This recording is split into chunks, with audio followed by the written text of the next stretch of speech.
서로 인사하십시다. 주의 이름으로 사랑합니다. 할렐루야.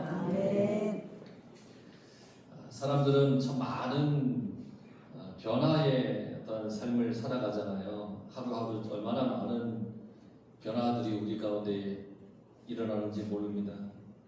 그런데 그 변화가 사실 우리 삶 가운데는 반드시 필요합니다. 변화가 있어야 됩니다. 근데 변화되 의롭고 옳고 좋게 변해야 됩니다. 또 변화가 없으면 삶이 좀 무미건조합니다. 가끔 도시에 갑니다, 제가. 왜냐하면 좀 뭐가 좀 삶에 조금 변화를 주기 위해서 가끔 도시에 갑니다. 그러면 좋습니다. 시골에 있다가 잠깐 도시에 뭐 한나절 정도 이렇게 가서 이렇게 뭐 할 일도 없어요. 가서 그냥 한번 이렇게 돌아보고 오는 거예요. 그렇게 좋은 거예요. 변화예요. 오른쪽 눈이 조금 부옇게 보이는 게 있어가지고 태안 서산 안과에 가도 뭐 별 방법이 없어서 서울에 있는 강남에 있는 이제 연결해서 어떤 장모님이 이사로 있는 병원에 갔습니다. 진료를 했는데 뭐 레이더 치료를 하고 뭐 해야 한다고 해서 했어요. 3주에 한 번씩 오라는 거예요. 4번을 치료해 준대요. 그 장모님이 전화가 왔어요. 목사님, 그 레이저 치료가 쉬운 건데 혹시 서산이나 태안 쪽에 레이저 하는 안과가 있으면 거기서 하는 게 좋습니다. 오가는 시간도 그렇고 뭐 차비도 그렇고 그러니까 하시는 게 어때요? 그래서 제가 뭐라고 하는지 아세요? 장모님, 3주에 한 번 저는 바람 쐬러 갑니다. 그랬더니 장모님 하시는 거예요. 왜냐면 약간의 변화가 좀 있어야 그래도 사람이 삶이 무미건조하지 않고 그렇지 않습니까? 늘 우리는 변화가 되어야 됩니다. 뭔가 모르지만 하여튼 변화가 있어야 돼요. 신앙도 마찬가지예요. 우리의 신앙도 변화가 있어야 됩니다. 그럼 신앙의 변화는 뭐냐? 바로 우리가 주님을 닮아가는 겁니다. 하루하루 주님을 닮아가는 겁니다. 그걸 변화되는 겁니다. 머물러 있는 것이 아니라 주님을 닮아가기 위해서 매일매일 우리가 바뀌는 거예요. 신앙의 변화예요. 저는 말씀을 전할 때에 이런 마음을 많이 품고 있어요. 저와 여러분이 하나님 말씀을 통해서 주님을 닮아가는 변화가 있기를 바라면서 말씀을 준비하고 전합니다. 여러분만 변화되는 게 아니라 저도 변화되려고 그렇게 말씀을 전하는 거예요. 그래서 말씀을 전할 때, 준비할 때 우리 성도들이 어떻게 이 말씀을 받아들일까 하고 준비하는 것도 있지만 그보다 앞서는 게 뭐냐면 말씀을 준비하면서 내가 그렇게 살아가야겠다는 그러한 다짐과 각오를 먼저 가지고 말씀을 준비합니다. 그래야 변화에 우리가 삶을 살아갈 수 있고 말씀에 또 우리가 변화를 또 이렇게 얻을 수 있기 때문입니다. 좋은 변화가 우리의 삶에 일어나기를 간절히 우리는 소망하며 살아야 됩니다. 좋은 변화. 그런데요, 그 좋은 변화가 내 뜻대로 되지 않을 때도 많아요. 나는 변화됐다고 생각되는데 그 결과가 그렇지 않을 때도 있다는 거예요. 난 변화된 것 같아요. 근데 결과를 보니까 아무런 변화가 일어나지 않을 때도 있다는 거잖아요. 우리의 삶에는 내가 원하는 대로 변하지 않을 때가 훨씬 많은 것 같아요. 그래서 속상하기도 하고 좌절하기도 하고요. 하지만 우리는 끊임없이 주님을 닮아가려고 신앙의 변화가 있기를 늘 바라면서 그렇게 소망하면서 살아가야 됩니다. 오늘 우리가 함께 읽었던 이 성경에 보면 사람들이 외쳐요. 뭐라고 외치냐면 십자가에 못 박게 하소서, 십자가에 못 박게 하소서. 예수님을 십자가에 못 박으라는 거예요. 그가 무도했던 강도 바라바는 풀어주고 저 예수를 십자가에 못 박으십시오. 그러는 이 군중들의 외침. 예수님께서 대제사장들의 종들에 의해서 대제사장 앞에 끌려갑니다. 그때 베드로는 예수님께서 예언하신 대로 3번 예수님을 부인합니다. 모른다는 겁니다. 닭이 울기 전에 3번 부인합니다. 그 순간 예수님의 눈과 베드로의 눈이 탁 마주칩니다. 그 순간 베드로의 마음에 밀려오는 주님의 음성, 너가 나를 3번 부인할 거야. 또 자기가 주님을 향하여 했던 그 호언장담했던 그 말, 내가 옥에 가든지 죽든지 주님을 떠나지 않겠습니다 했던 그 말이 닭이 울기 전에 주님을 3번 부인하고 주님의 눈과 마주치는 순간 베드로의 마음속에는 그것들이 떠올랐다는 거예요. 어쩌면 우리의 모습과 같지 않습니까? 제자들은 예수님께 등을 돌렸어요. 근데 주님은 사랑과 용서의 마음으로 대제사장의 뜰에 잡혀갔습니다.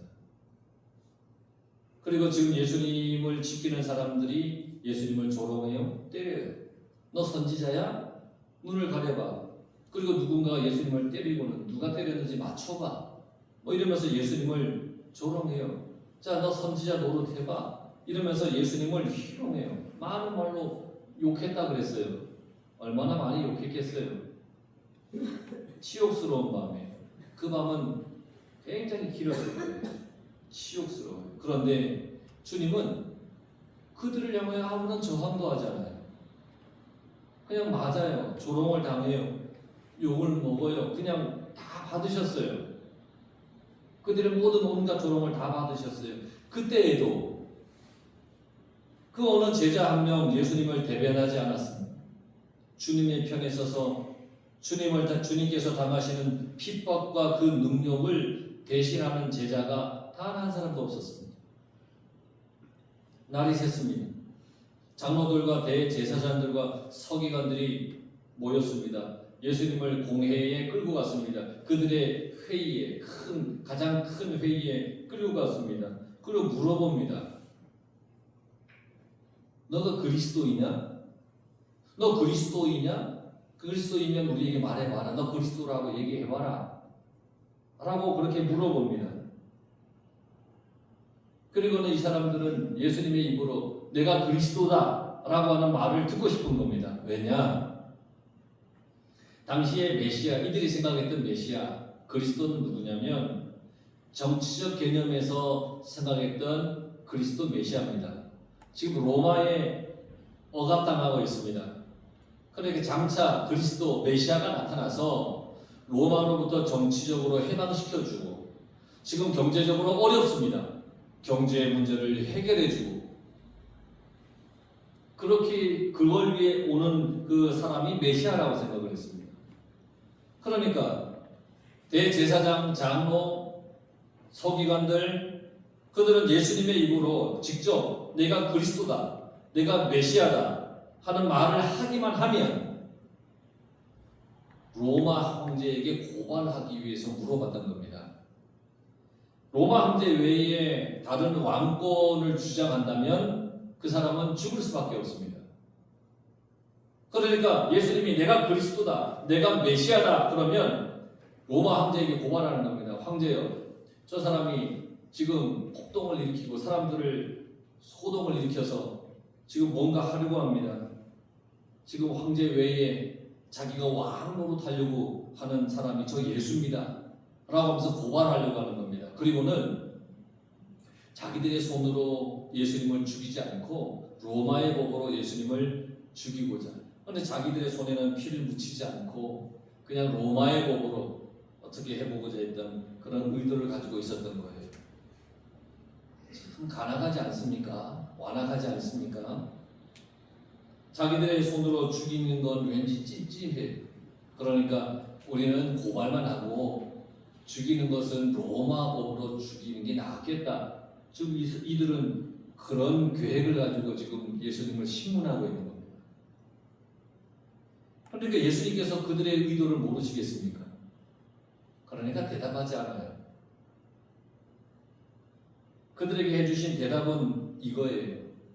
이제부터는 인자가 하나님의 권능의 우편에 앉아 있으리라. 그러니까 십자가의 죽음을 말씀하시면서 죽음 후에 하나님의 우편에 계실 거라고 그들에게 말씀하신 겁니다. 그러자 그들이 다시 물어요. 그러면 너가 하나님의 아들이냐? 이제 하나님 우편에 앉은다니까 너 하나님의 아들이야? 그거 물어봅니다. 그러니까 이때는 예수님께서 대답하셔요. 그렇다. 주님은 그들이 생각하는 그런 메시아로 이 땅에 오신 것이 아니라 하나님의 아들로 이 땅에 오셨기 때문에 이번에는 정확하게 그들에게 대답해 주신 거예요. 내가 그다. 내가 하나님의 아들이다. 주님의 대답에 그들이 한복을 합니다. 이제는 처음에는 정치적으로 접근했는데 이제 종교적인 문제가 된 거예요. 내가 하나님의 아들이라고 그러니까 이들은 더 이상 이건 신성 모독이다. 더 이상 무슨 증거가 필요하냐? 저 사람의 입으로 자기가 직접 신성 모독을 했는데 더 이상 무슨 증거가 필요해? 그러면서 예수님을 사형에 처할 어떤 더 이상의 증거도 찾을 필요가 없다라고 그들이 생각했어요. 이제 종교 재판이에요. 자기들의 종교를 어지럽혔다는 거예요. 그래서 이제 빌라도에게 예수님을 데리고 갑니다. 빌라도에게 얘기를 합니다. 예수님을 고발합니다. 예수님께서 백성들을 미혹하게 하였다. 자기가 하나님의 아들이라고 얘기하면서 백성들을 혼란스럽게 만들었다. 그렇게 얘기를 했습니다. 그런데 예수님은 백성들을 미혹한 적이 없어요. 미혹하지 않았어요. 오히려 주님께서는 백성들에게 하나님의 나라에 대해서 정확하게 가르쳐 주신 분이에요. 백성들을 미혹시키지 않았어요.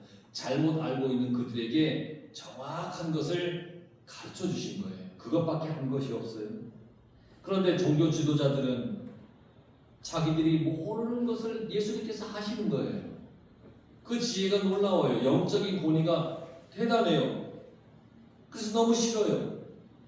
자기들의 기득권이 흔들릴 것 같아요.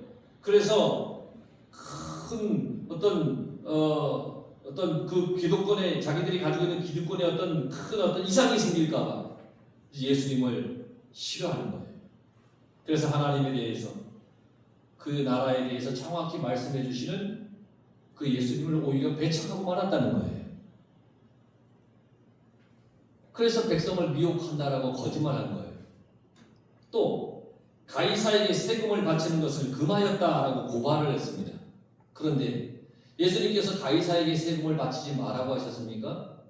그러지 않았죠. 가이사의 것은 가이사에게, 하나님의 것은 하나님에게. 그러니 이 또한 거짓 고발입니다. 또 자칭 왕이라고 그리스도라고 했다라고 고발을 했습니다. 이것도 거짓말이죠. 왜냐? 예수님은 스스로 왕이라고 하지 않았습니다.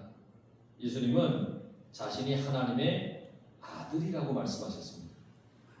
그러니 종교 지도자들은 모두가 예수님에 대해서 거짓말로 빌라도에게 지금 고발하고 있습니다. 다 거짓말입니다. 자기들의 기득권을 지키기 위해서, 자기들의 권위에 도전한다고 해서 이들은 없는 말로 거짓말로 예수님을 고발했습니다. 자기들에게 불리해지니까, 그런 상황이 생길 것 같으니까 아예 거짓말로 예수님을 고발해버리곤 합니다. 그러면 여러분, 나는 어떤가? 나는 어떤가 한번 생각해 보세요. 나는 어떤가? 우리도 살면서 내가 불리해지면 아무렇지도 않게 거짓말할 때가 있지 않습니까? 내가 불리해지면 나를 보호한다고, 나를 변호한다고, 나에게 불이익이 생기지 않게 하려고 우리는 참 많은 거짓말을 할 때가 많습니다. 주님은 우리에게 정직하라고 했잖아요. 너희들 정직해라. 그런데 우리는 거짓말을 하면서 주님의 뜻과 다르게 살 때가 많잖아요. 그런 우리의 삶은 결코 변화된 삶은 아닙니다. 거짓은 우리가 주님을 닮아가는 그 삶을 가로막는 장애물입니다.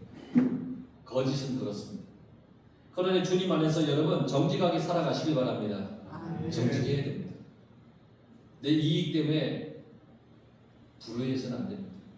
또한 종교 지도자들은 자기들의 기득권을 지키기 위해서 거짓말로 예수님을 고발한 거예요. 이 세속적인 것을 지키려다가 참된 하나님의 나라와 하나님의 뜻을 보지 못했다는 것. 세속적인 것을 지키려다가 참된 하나님의 나라와 하나님의 뜻을 보지 못합니다. 신학교를 다닐 때 봤던 책 중에 제목이 돈이냐 하나님이냐라고 하는 제목의 책이 있었습니다. 그리 두꺼운 책은 아니었어요. 1학년 때 그것을 구입해서 본 것 같아요. 서점에 갔는데 제목이 재미있는 거예요. 돈이냐 하나님이냐. 제목을 보면 대충 내용이 뭔지 감은 잡을 수 있잖아요. 그런데 이제 구체적으로 무엇을 썼는가 궁금해서 샀는데, 우리는 끊임없이 어떤 물질, 돈과 하나님, 세상과 신앙 사이에서 갈등하며 살아갑니다.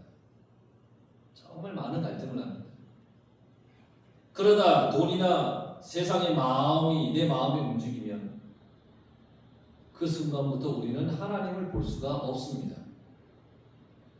세상의 것을 지키고 차지하기 위해서 거짓말을 하게 되고 남을 속이게 됩니다. 그러면 우리는 하나님을 볼 수가 없습니다.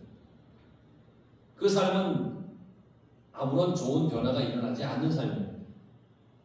우리는 주님 안에서 믿음을 지키기 위해 그렇게 살아야 됩니다. 주님 안에서 믿음을 지키기 위해, 세속적인 것을 지키기 위한 게 아니라 내 믿음을 지키기 위해 살아가야 됩니다.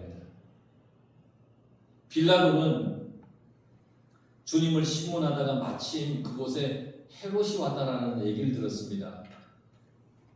헤롯에게 예수님에 관한 재판을 그래서 맡깁니다. 예수님의 재판을 갑자기 맡은 헤롯이 기뻐했다 그랬습니다. 왜 기뻐했느냐? 헤롯이 예수님에 대한 소문을 들었어요. 헤롯은 어떤 사람이냐면 호기심이 많은 사람이에요. 뭔가 좀 색다르고 새로운 것을 막 찾고 좋아하는 사람이에요. 이게 헤롯이에요. 성격이 그래요. 그런 그의 성품이에요. 그러니까 예수님에 대한 소문을 들었잖아요. 막 물로 포도주 만들고, 뭐 죽은 나사로 살리고, 풍랑을 잠잠케 하고, 보리떡 5개, 물고기 2개, 2마리를 가지고 막 5,000명이 먹이고. 그 헤롯은 그 소문은 들었는데 눈으로 본 적이 없어. 그러니까 예수님을 만나면 한번 해봐 하고 싶은 거예요. 예를 들면 보리떡 5개 주면서 이걸로 여기 있는 사람들 다 먹여봐 뭐 이러고 싶은 거예요. 그래서 예수님의 재판을 맡은 것을 기뻐했다 그런 거예요. 그러니까 예수님을 만나고 싶은 그 동기가 너무너무 잘못됐잖아요. 여러분, 우리가 예수님을 만나서 기뻐하는 이유가 뭐예요? 여러분들이 예수님을 만나서 기쁜 이유가 뭐예요? 왜 기쁘세요? 병든 내 몸을 고쳐줄 걸 기대해서요? 힘든 내 삶의 어떤 문제들을 해결해 주실 것을 기대하여서 그래서 예수님 만나는 게 기쁘세요? 예수님 만나서 기쁜데 무엇 때문에 여러분 기쁘세요? 우리가 예수님을 만나서 기쁜 이유는 예수님께서 나의 죄를 사해 주셨기 때문이에요. 내 죄를 용서해 주셨기 때문에. 그래서 기쁜 거예요. 헤롯처럼 단순히 호기심을 자극하는 그런 기적을 기대하며 예수님을 사모해서는 안 됩니다. 물론 예수님은 우리의 삶에 기적의 일을 베풀어 주신 분이십니다. 그 기적의 역사를 베푸시는 이유가 뭐냐? 주님에 대한 믿음을 견고하게 하기 위해서라는 거예요. 우리는 우리의 죄를 사해 주신 주님의 은혜 때문에 주님을 기뻐해야 합니다.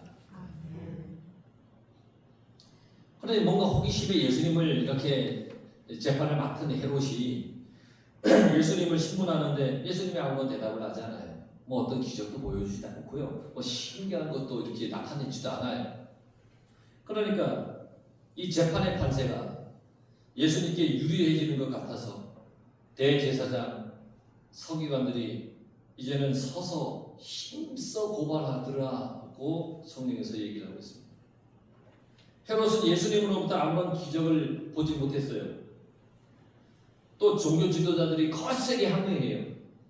예수님을 희롱하고 업신여겨서 이제는 이 헤롯이 빌라도에게 다시 보내요. 야, 본이 별거 없어야 데려가. 너가 맡았으니까 너가 다시 재판해. 이러면서 빌라도에게 다시 예수님을 보내버렸어요. 12절에 보면 헤롯과 빌라도가 전에는 원수였으나 당일에 서로 친구가 되니라 그랬잖아요. 이들은 정치적으로 원수 사이였어요. 서로 못 잡아먹어서 막 그런 사이였어요. 그런데 예수님에 대한 재판에 있어서는 마음이 같았다 그랬습니다. 악한 일을 도모하는 데 있어서는 아무리 원수지간이라 할지라도 힘을 합치는 경우가 참 많습니다. 악한 일을 도모하는 데 있어서. 그런데 원수지간인 사람이 선한 일을 위해서 힘을 합쳤다는 말을 들어본 적은 없어요. 여러분, 연약한 우리는 악한 일에는 너무 빠르게 힘을 합하며 사는 것 같아요. 그래서는 안 됩니다. 지금 이 군중들은요, 예수님을 못 박아라 했잖아요. 이 사람들은 어떤 사람이었어요? 며칠 전에 예수님께서 예루살렘 들어오실 때 호산나 호산나 이랬던 사람입니다. 어서 오십시오. 우리를 구원해 주십시오. 자기 겉옷을 벗어서 깔고 이곳을 지나가십시오. 종려나무 가지를 흔들면서 예수님을 막 환호했던, 예수님을 막 영접했던 그런 사람들이었어요. 그런데 며칠 만에 그를 십자가에 못 박아라, 그렇게 소리를 치면서 예수님을 핍박하는 사람으로 바뀌어 버렸어요. 그들은 변했죠. 환호와 환영의 입에서 저주와 핍박의 입으로 변했어요. 그런데 이 변화는 그들을 오히려 죄악으로 빠지게 하는 삶의 퇴보를 주는 그런 변화가 되고 말았습니다. 이거 어찌된 일입니까? 왜 그랬을까? 사람들은 자기에게 직접 이득이 되지 않으면 언제든지 돌아서요. 나에게 이득이 안 되면 언제든지 돌아서요. 예수님이 메시아인 줄 알았어요. 정치적인 해방자인 줄 알았어요. 자기들의 어려운 경제를 부유하게 해줄 그런 사람인 줄 알았어요.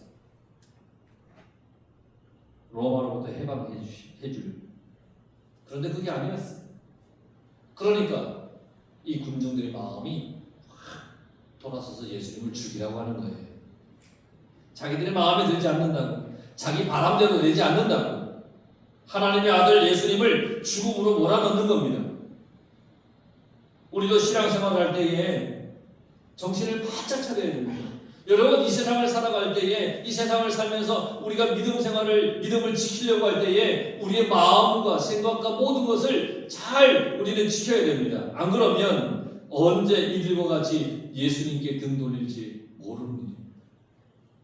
여러분, 예수님 잘 믿다가 떠난 사람들을 저기 보면 세속적인 것을 지키려다가 주님을 떠나는 경우들이 얼마나 많은지, 내 바람대로 되지 않는다고 주님을 떠나는 일들이 얼마나 많은지. 여러분, 나의 바람대로 되기를 바라지 말아야 됩니다. 하나님 뜻대로 되기를 원해야 됩니다. 하나님의 뜻대로 돼야 우리가 좋은 변화의 삶을 살아갈 수가 있는 것입니다. 하나님 뜻대로. 하나님은 선한 분이십니다. 하나님 뜻대로. 그런데 23절에 보면 그들의 소리가 이긴지라, 사람의 소리가 이겼다는 거예요. 25절, 그들의 뜻대로 하게 하니라, 사람의 뜻대로 하게 하였다는 거예요. 사람의 소리가 이기고 사람의 뜻이 이기면 결국 죄의 수렁에 빠집니다. 죄악이 가득해지는 것입니다. 사사기 성경에 보면 이스라엘이 여호와의 목전에서 악을 행하였다 그랬습니다. 그리고 이 말은 무슨 뜻이냐? 이스라엘이 자기 뜻대로 살았다는 뜻입니다. 하나님 뜻대로 살지 않고 자기 뜻대로 살았다. 이것이 악을 행하였다라는 겁니다. 그러니 하나님 뜻대로 살지 않고 내 뜻대로 살면 죄 가운데 빠질 수밖에 없다는 것입니다. 자기 뜻대로 살았더니 그 결과 하나님 앞에 죄 짓더라는 것입니다. 여러분, 나의 뜻대로 되기를 바라서는 안 됩니다. 내 뜻은 불안정해요. 위험해요. 언제 넘어질지, 언제 쓰러질지 몰라요. 무너져요. 작은 일 하나에 마음이 녹아버려요. 나의 뜻대로 살면 나도 주님을 못 박으라고 할 수도 있어요. 여러분, 하나님의 뜻을 구하시기 바랍니다. 아멘. 그래서 하나님 안에서 더욱 주님을 닮아가는 그런 변화에, 좋은 변화에 우리 성도들이 되었으면 좋겠어요. 매일매일 살아가는 삶이 주님 닮아가. 그래서 닮아감으로써 누가 봐도 정말 변화되었다. 야, 정말 천사 같다. 우리 옆에 있는 분 한번 쳐다보세요. 천사 같은 거. 천사 같지요? 천사 같으세요? 아멘. 좋습니다. 천사같이 우리가 정말 좋은 변화의 삶으로 주님 닮아가는 삶으로 살아감으로써 여러분 주님의 거룩한 자녀 다 되시기를 간절히 축원합니다. 아멘. 기도하겠습니다.